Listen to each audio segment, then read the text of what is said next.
Bonjour à tous et bienvenue pour un épisode en direct. On est de Objectif Marathon des Sables, bien entendu. On est le jour de l'étape 4, la longue. On vient de finir l'étape longue. Quelle étape incroyable.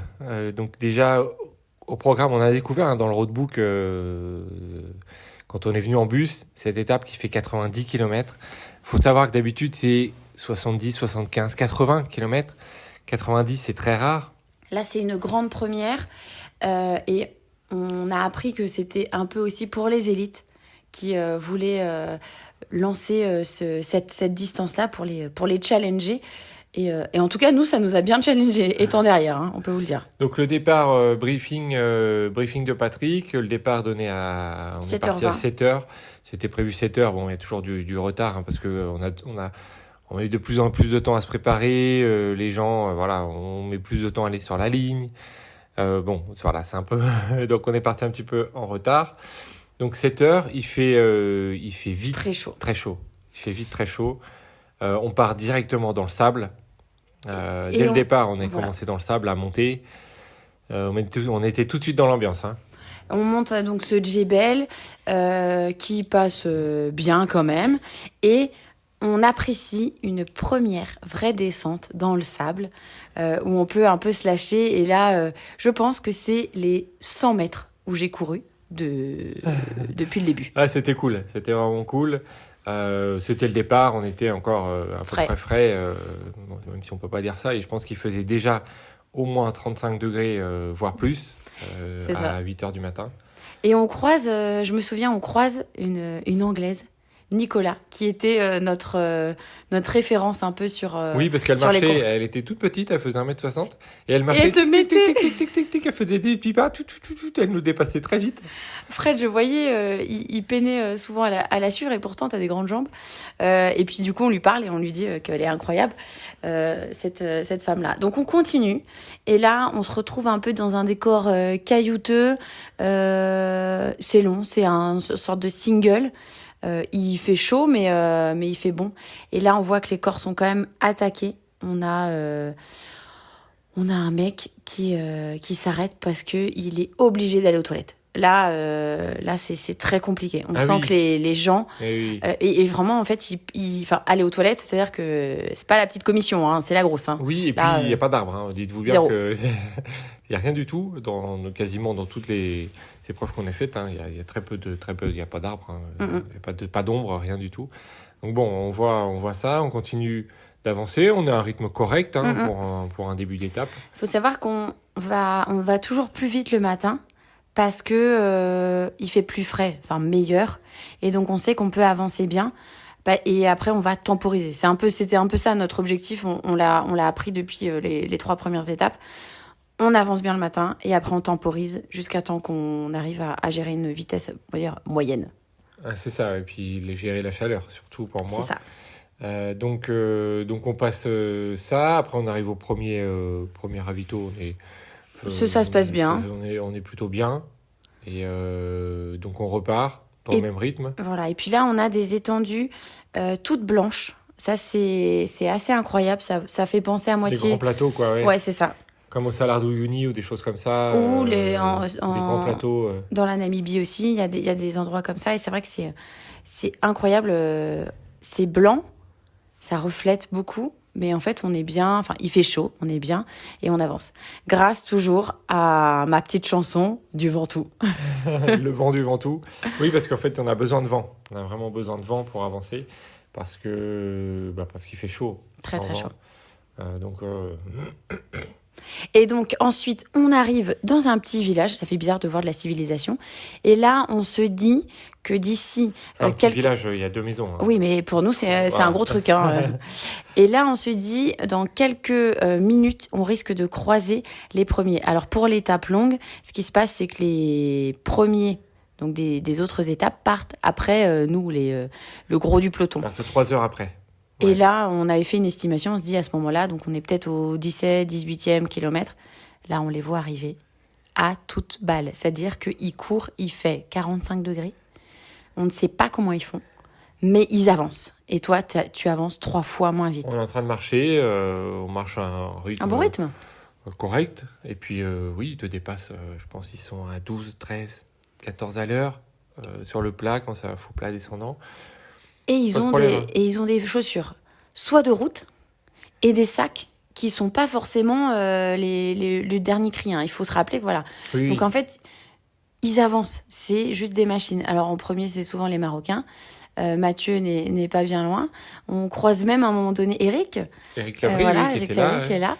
Et ça avance. Les filles aussi sont là. Et on s'interroge parce qu'on ne voit pas Ragna. Oui, on voit passer Marilyn Nakache en première. Et puis, c'était Ragna Deba, la néerlandaise, qui était en tête, qui avait largement de l'avance. Mm-hmm. Et il s'avéra qu'elle a explosé un petit peu dans cette étape longue plus tard. Et qu'elle a quand même terminé. Ça, c'est bien. Elle a terminé dans le milieu du peloton, mais elle a tenu à terminer. Donc voilà, c'était quand même impressionnant de les voir passer. C'est clair. On arrive au CP2. On est avec Walter, qui nous a rejoint, le Walter de notre tante. Et donc, on est ensemble. On avance, on arrive au CP2. On s'arrête vraiment parce que là, la chaleur, elle est impressionnante parce qu'on est, je pense, il est midi.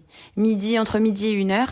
Et il faut qu'on soit à 16h aux dunes avant la remontée du Djebel qu'on avait monté il y a 2 jours. Mais on le fait dans l'autre sens. Donc le Djebel El Oftal, qui est mythique au Marathon des Sables.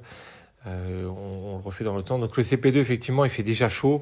On n'a pas la température, mais on doit être proche des 50 degrés au moins en ressenti, voire plus, 50, parce que à partir de là, les après-midi, c'est entre 50 et 60 degrés en ressenti en plein soleil. Donc c'était chaud. On se pose une trentaine de minutes quand même. Facile, parce qu'il a fallu déjà redescendre la température. On est loin de l'arrivée. Ouais, Fred, je sens un peu dans le mal parce qu'il parle pas. Il ouvre la bouche pour évacuer la chaleur. Enfin, vraiment, il est vraiment pas au top. Mais on arrive à avancer.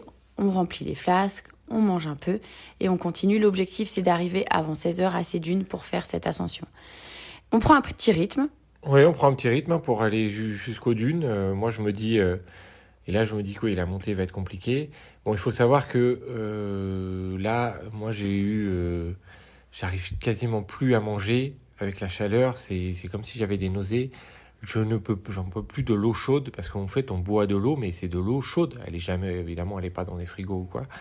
Et elle est à température ambiante. Et comme il fait 50 degrés, l'eau qu'on boit, elle est à 45 degrés. Donc, c'est comme si on buvait un thé ou une tisane, mais sans rien dedans. C'est de l'eau chaude en permanence. C'est horrible. Vraiment, j'en peux plus. Et alors moi, je dis à Fred tous les, je sais pas, peut-être 30 minutes, une demi-heure, de manger, de boire, de prendre des pastilles, parce que ça, c'est important. Les pastilles de sel, c'est vraiment ce qui sauve les gens, parce que les gens sont déshydratés, vraiment. Moi, je le vois, j'ai mon rythme. Je demande à Fred si ça va, mais j'avance parce que je sais que j'arrive à monter à un bon rythme pour aller en haut du donc Djebel. on arrive dans les dunes, donc on est quand même un peu en avance sur la barrière. Oui. Donc c'est les petites dunes avant de faire cette montée du El Oftal. Donc dans les dunes, et là effectivement toi tu es un petit peu devant avec Walter, donc vous partez un peu devant. Moi je commence à prendre mon rythme. Je prends mon rythme. Je fais une petite pause technique dans les dunes, donc voilà, je m'écarte un petit peu du chemin, je fais les besoins, je repars. Et du coup, toi, tu étais devant avec Walter. Non, j'étais pas. Alors, j'étais devant avec Walter, mais Walter s'arrête. Oui, c'est ça, oui. Walter s'arrête parce qu'en fait, je commence à avancer, j'ai un rythme, il me dit là, Maud, je suis en surchauffe. Je lui dis écoute, essaie de me suivre, si tu n'y arrives pas, tu t'arrêtes. Et donc, du coup, il s'arrête derrière un 4x4. Je lui dis comme ça, tu te mets à l'ombre, mais tu t'arrêtes pas en plein soleil parce que si t'es pas bien en plein soleil, c'est mort. Donc, moi, j'avance tranquille. Et là, encore une fois... tu te surprends. Moi, je dépasse parce que tu as fait toute la montée sans t'arrêter. Tu faisais que remonter des gens. Je m'arrête, j'avance sans m'arrêter. Je dépasse des gens. Je vois des gens qui sont en train d'être dans le mal. Et moi, je chante toujours la chanson du Ventoux pour avancer. Et pour une fois, je donne le rythme à des gens. Il y a des gens qui me suivent. Il y a même une dame qui... Claire, je crois, elle me suit. Elle me dit, je me mets dans tes pas et puis on avance. J'arrive là-haut, je me pose. Je vois le doc qui est un ami de Christine, Cédric, qu'on a vu il y a plusieurs jours. et je t'attends, je suis bien, je suis au soleil, au vent. On me dit, faut pas trop s'arrêter, mais en fait, moi, ça me fait du bien parce qu'avec la transpiration, ça me sèche un peu. Je mange, je bois, tout va bien. Et là, ce qui m'étonne, c'est en t'attendant, j'entends des gens qui disent, je pisse marron. Et là, je me dis qu'il y a quand même des sacrés dégâts dans les gens qui sont présents sur ce marathon des sables. Mais bon, le gars aussi, il buvait que du thé. Et le thé, il faut pas boire de thé. Il faut boire vraiment de l'eau, tout le temps de l'eau. C'est parce que le thé, ça déshydrate. Donc moi, je fais ma petite montée derrière. Je commence lentement, mais là, c'est dur parce que donc c'est c'est ce qu'on a monté il y a 2 jours dans l'autre sens. La montée, elle est un peu plus progressive que par l'autre versant. Mais elle est technique. Mais elle est technique. Il y a des cailloux, des rochers. Il faut un peu des grandes marches. Donc il faut monter. C'est comme un petit canyon en fait qu'on monte. C'est parce que c'est comme un lit de rivière en fait qu'on remonte. Évidemment, il n'y a pas d'eau. Il n'y a pas un millimètre d'eau. Et là, il n'y a pas de vent. Et vraiment, en ressenti, on est à 60 degrés. On est à 60 degrés. L'enfer. Je m'arrête 15 minutes à un moment donné à l'ombre d'un rocher parce que je peux pas avancer. Il faut s'arrêter. C'est la marche. C'est la marche des cadavres. Les gens, quand je les dépasse, les gens ils marchent, ils s'arrêtent. Ils marchent 15 minutes. J'en ai pas vu vomir, mais ils marchent 15 mètres, pas 15 minutes, 15 mètres. Ils s'arrêtent à gauche. 15 mètres, les gens s'arrêtent à droite. Enfin, c'est une hécatombe, ce chemin-là. Je pense que j'ai dû peut-être mettre 1 heure à monter. Non, t'as mis moins. Non, mais tout compris, avec les dunes et tout. C'était long. Donc, j'essaie de tenir un rythme quand même. Mais je suis obligé de m'arrêter 2-3 fois, 1 ou 2 minutes. Et puis j'arrive en haut. Et tu t'arrêtes même pas. Et donc là, je te vois, effectivement, il y avait du monde et tout. Et du coup, je m'arrête pas, non. Là, je me dis, faut pas que je me repose parce que, en fait, le truc, c'est qu'on était en plein soleil. Et à un moment donné, le soleil, je sature. Donc, je me dis, il faut avancer, descendre de l'autre côté pour aller vite au ravito, quoi. Et oui, en fait, le truc, c'est qu'en fait, tu redescends. On redescend ensemble. Et là, on prend le temps pour descendre tranquillement, c'est marrant. Mais la descente, c'est trop bien parce que là, c'est du sable. C'est du sable. C'est vraiment c'est une énorme dune, c'est du sable tout mou. Et donc, on descend ça tranquille, effectivement, on va pas trop vite et on profite. Et donc, du coup, on arrive au prochain ravitaillement. Et le prochain ravitaillement, on prend le temps de se poser. Et là, qui on voit ? Maria. Et là, moi, j'hallucine, je me dis, mais Maria... c'est pas normal. Enfin, Maria, elle, donc dans notre tente, elle va 2 à 3 fois plus vite que nous. Comment ça se fait qu'elle est là ? Et donc, elle nous annonce que elle a abandonné. Oui, elle a abandonné, malheureusement. Donc, du coup, elle est là depuis 2 heures, je crois. Donc, elle s'est reposée un petit peu. Donc, nous, on se pose à l'ombre d'un 4x4. On va pas dans la tente parce qu'il fait 8000 degrés dans les tentes. Et puis c'est blindé. Il y a plein de gens, en fait. Tout le monde se pose. Donc on se met à l'ombre d'un 4x4 entre 2 voitures. Toi, tu reprends un peu des forces. Moi, je vais me faire strapper les pieds en prévision de ce qui va arriver parce que là, on doit être au 36e kilomètre. Donc, on n'a même pas fait la moitié. Et je sens déjà que ça me brûle sous les coussinets. Donc en prévention, je vais voir les podologues et là, on me strappe le haut du pied pour mieux repartir. Et on sait que la nuit va bientôt arriver d'ici quelques heures. Ouais, le soleil est en train de se coucher. Donc on se relève, on repart et on continue à marcher. On continue à marcher tranquillement. Boire toujours notre eau à 50 degrés. Ça, j'en peux plus d'eau. J'arrive plus à boire dans les flasques, pour vous dire. J'arrive plus à boire dans les flasques, ça me donne la nausée, donc je suis obligé. Donc je bois la bouteille. J'ai une bouteille sur le devant là, on a une petite pochette sur le devant. Je mets la bouteille là, et puis quand il y a plus d'eau dans la bouteille, je prends les flasques et je remplis la bouteille. Voilà ce qu'on fait normalement dans l'autre sens. Et je continue à boire la bouteille parce que les flasques, j'en peux plus. Le soleil commence à se coucher, on redescend en température, mais il reste quelques kilomètres avant le prochain ravitaillement. Et moi je me dis, On s'est pas arrêté pour manger un plat qui est consistant. Toi, t'as pas mangé depuis longtemps. Moi, je mange en continu, mais j'ai faim. C'est vraiment été le leitmotiv de ce marathon des sables, je crois, depuis le départ. Et on s'arrête, on mange un petit taboulé sur le bord du chemin. Ouais, au coucher de soleil. Il fait bon, on est bien. Ah là, on respire. Oh, quel bonheur. Là, on commence à respirer. Il commence à faire un peu plus frais. Enfin, moins chaud, on va dire. Parce qu'il doit faire encore 40 degrés, mais comparé à 60, on était bien. Et effectivement, le taboulé passe hyper bien. Et du coup, là, après, on repart, on met un rythme jusqu'au ravito, où là, il fait nuit. Oui, et puis, alors par contre, ce ravito n'arrive pas. Il n'arrive pas. Ouais, il était long, ouais. Parce que, en fait, il a été décalé. Et donc, du coup, on attend ce ravito depuis 2 km et 2 km dans le désert. C'est long. Ouais, quand on est fatigué, machin.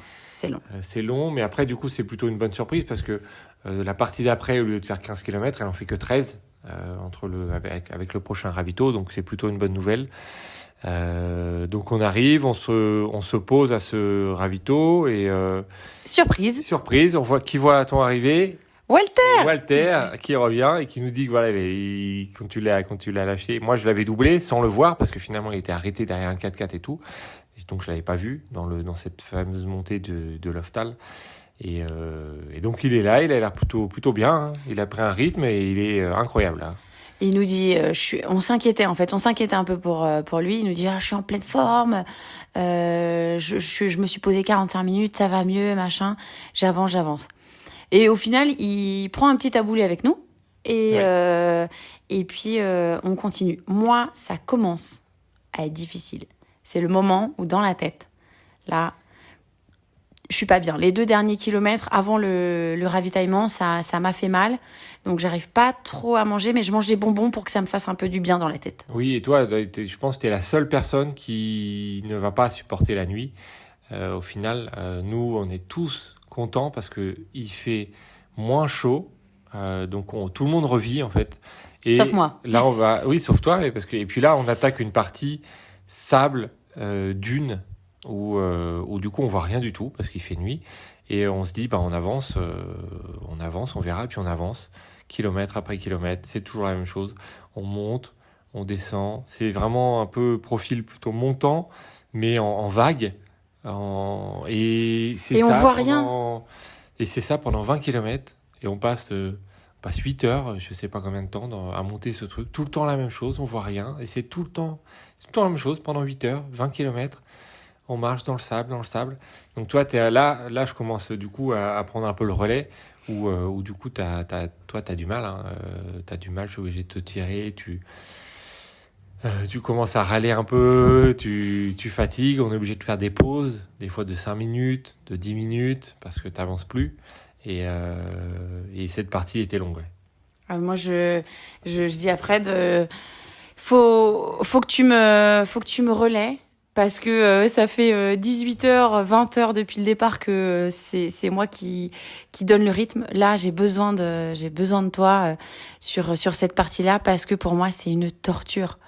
On voit rien, on avance dans le sable, c'est le même parcours pendant 20 kilomètres. Toute la nuit, je me dis dans ma tête... ça va être 8 heures de nuit, ça va être 8 boucles de backyard. Donc je me dis c'est 8 heures, enfin voilà. J'essaie de penser à rien, mais c'est dur pour moi. Je regarde que les guêtres de Fred à ce moment-là, que t'as regardé les différents autres jours. Et je me dis que ça va être très très long. On se repose à un autre ravitaillement, on prend 1 heure, on mange, ça fait du bien. On essaie de dormir. Moi, j'arrive pas à dormir, mais toi, tu ronfles bien. Ouais, tu ronfles bien. Minutes, hein. Pendant 10 minutes, oui, ça a fait du bien. Je me suis pas senti partir, mais ça a fait du bien. Et on repart, c'est toujours la même chose. Hein. Encore et encore. Ça monte, ça descend, ça monte, ça descend. C'est du sable. Que du sable, c'est l'enfer. Mais le jour se lève. Enfin. Et là, moi, je revis, c'est-à-dire que j'ai l'impression de me dire, allez, c'est bon, on repart sur une nouvelle course, on relance la machine, même si, en fait, on ne sait pas où aller. Moi, ça a vraiment été un gros truc. Même de jour, au départ, on ne sait pas sur quel endroit aller, sur quelle partie de sable marcher. Je suis vraiment désorientée. Vraiment, c'est un moment de désorientation. Tu vois le chemin, mais tu sais pas trop où c'est. Donc, on arrive à l'avant-dernier ravitaillement. Et là, on se pose vraiment et on mange.